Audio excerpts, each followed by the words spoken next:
Itu masih mendingan. Ada kelompok manusia, kalau bisa, yang jelas itu jadinya nggak jelas. Itu dibikin nggak jelas. Yang sudah jelas dibikin nggak jelas. Dihadirkan berbagai macam syubhat. Subhanallah, Pak. Keharaman, kebid'ahan, tahlilan itu kan nyata. Bahkan ketika saya dialog dengan Idrus Romeli, saya pojokkan, saya pepetkan, dia akhirnya mengatakan, betul, tahlilan itu budaya. Duh, apalagi kita cari dalilnya. Tapi ya gitu, subhat. Yang sudah jelas dibikin gak jelas. Nah, itu watak manusia. Bergembira atau tetap berbelasungkawa. Yang kedua berkaitan dengan seseorang dinilai berontak kepada penguasa. Apa batasan minimal seseorang telah dikatakan memberontak kepada penguasa? Dan apa yang dimaksud dengan khawarij merah jambu? Jazakallah khair, barakallahu fiik. Ya. Bagaimana sikap seorang ahlu sunnah ketika ada tokoh ahlul bidah yang dia meninggal dunia? Apakah seseorang bergembira dan bahagia ketika mendengar tentang meninggalnya orang tersebut? Telah datang dari sebagian salaf sesuatu yang menunjukkan tentang kegembiraan mereka. Ya, mereka memuji Allah SWT yang telah menjadikan manusia selamat atau terhenti dari fitnahnya orang tersebut. Sehingga kalau memang sebagian salaf mereka telah melakukan yang demikian, maka kita mengikuti apa yang telah dilakukan oleh para salaf. Kita bergembira dengan meninggalnya tokoh ahlul bidah, karena berkurang kejelekan dan berkurang fitnah dengan meninggalnya orang tersebut, di mana dia menyebarkan bid'ahnya dan mungkin dia berdebat untuk membela bid'ahnya, menulis, membuat video, banyak orang yang terfitnah. Kita bergembira karena akan berkurang kejelekan. Kita tidak mengatakan hilang kejelekan, berkurang kejelekan, dan akan sedikit orang yang terkena fitnah orang tersebut. Itu letak kegembiraan kita.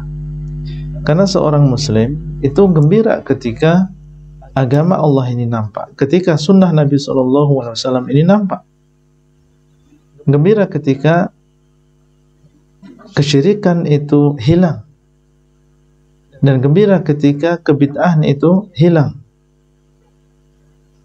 Itu yang ada dalam diri seorang muslim. Sehingga di antara yang menyebabkan kebid'ahan itu nampak adalah adanya tokoh-tokoh seperti ini. Ketika dia meninggal dunia, tentunya ini akan berkurang. Sehingga itu yang menjadikan kita bergembira dan bersyukur kepada Allah SWT. Ya, tapi bukan berarti ketika kita bergembira dengan meninggalnya seorang tokoh ahlul bidah kemudian berarti kita mengkafirkan dia. Tidak, tentunya. Ya, tentunya dia adalah seorang muslim, dan yang namanya seorang muslim boleh kita mendoakan dengan kebaikan. Mendoakan dengan kebaikan, mengatakan Allahumma ighfir lahu. Boleh kita mensolatkan, karena memang itu adalah hak dia. Oleh karena itu sebagian ulama seperti Al-Imam Abu Ja'far At-Tahawi rahimahullah di dalam Al-Aqidah Tahawiyah mengatakan bahwasanya kita ahlu sunnah wal jamaah memandang, yaitu berpendapat menyolatkan setiap orang yang meninggal dunia di antara ahlul kiblah, itu di antara kaum muslim, baik dia adalah orang yang soleh maupun dia adalah orang yang fajir. Dan fajir di sini masuk di dalamnya adalah ahlul bidah, selama dia tidak melakukan kebid'ahan yang mengeluarkan dia dari agama Islam, maka ahlu sunnah menyolatkan mereka.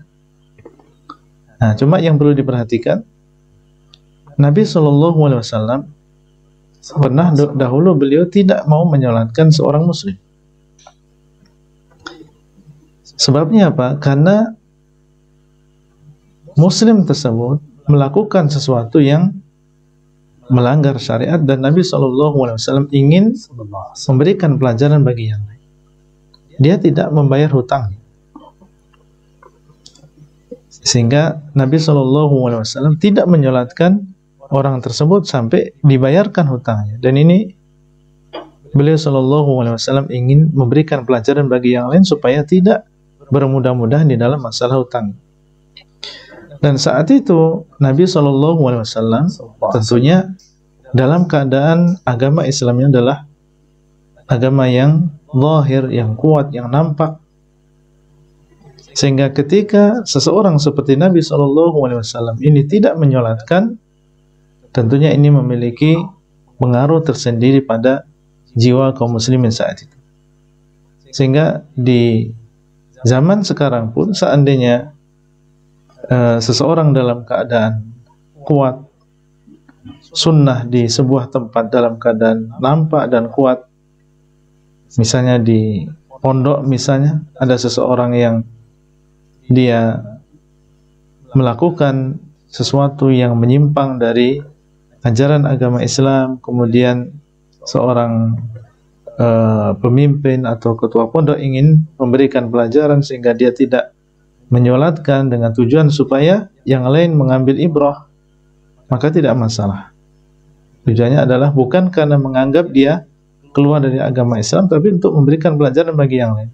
Yang lainnya silahkan menyolatkan. Nah, dari sini bisa kita ambil pelajaran juga, meskipun kita boleh untuk mendoakan, tapi kalau kita ingin memberikan pelajaran kepada yang lain, ya, dan kita dalam keadaan kuat keadaannya, maksudnya sunnah dalam keadaan zahirah, dalam keadaan nampak, Islam dalam keadaan nampak, maka dan kita ingin memberikan pelajaran kepada yang lain, kemudian kita tidak mendoakan secara terang-terangan, maka tentunya ini tidak masalah. Ya, tidak masalah, karena tujuannya adalah ingin memberikan pelajaran kepada yang lain. Jadi kalau memang itu adalah tokoh ahlul bidah, ya, kita bergembira dengan meninggalnya tokoh tersebut, karena dengan demikian berkurang kejelekan. Kemudian kalau kita ingin mendoakan, maka mendoakan secara sir, ya, tanpa kita nampakkan kepada yang lain. Karena kalau kita nampakkan, ini dikhawatirkan akan menjadi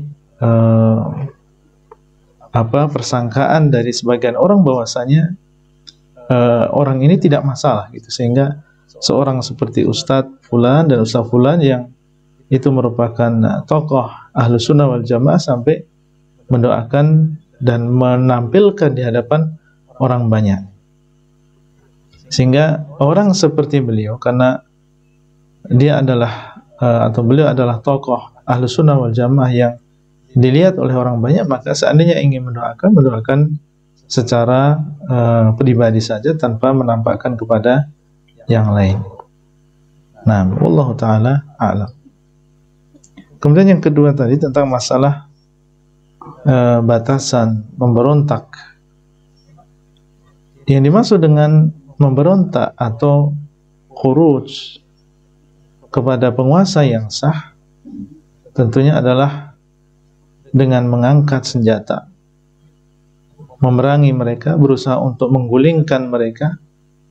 Inilah yang dimaksud dengan al-khuruj, al-qital, yaitu memerangi.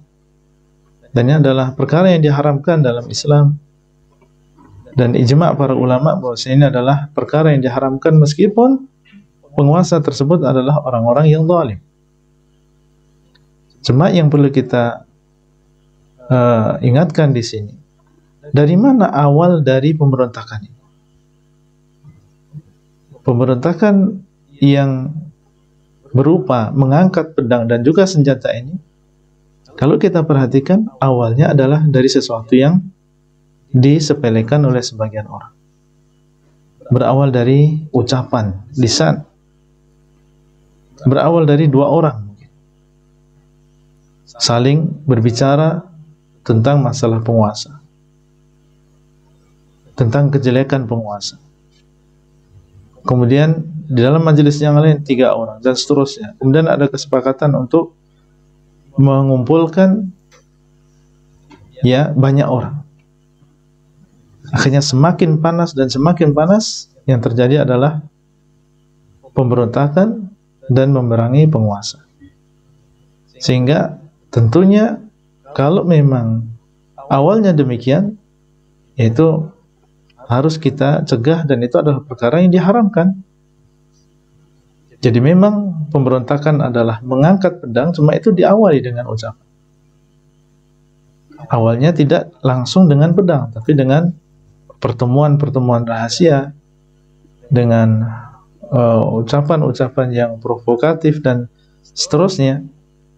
Sehingga kita ingatkan, jangan mengatakan kami kan tidak memberontak, kami kan tidak mengangkat senjata, tapi ucapan antum dengan seperti ini adalah awal dari kerusakan tersebut. Ini adalah awal dari pemberontakan tersebut. Nah, wallahu taala a'lam. Jazakallah Ustaz. Ada pun tadi Ustaz, istilah yang baru kita dengar, Khawarij merah jambu, itu kira-kira apa maksudnya?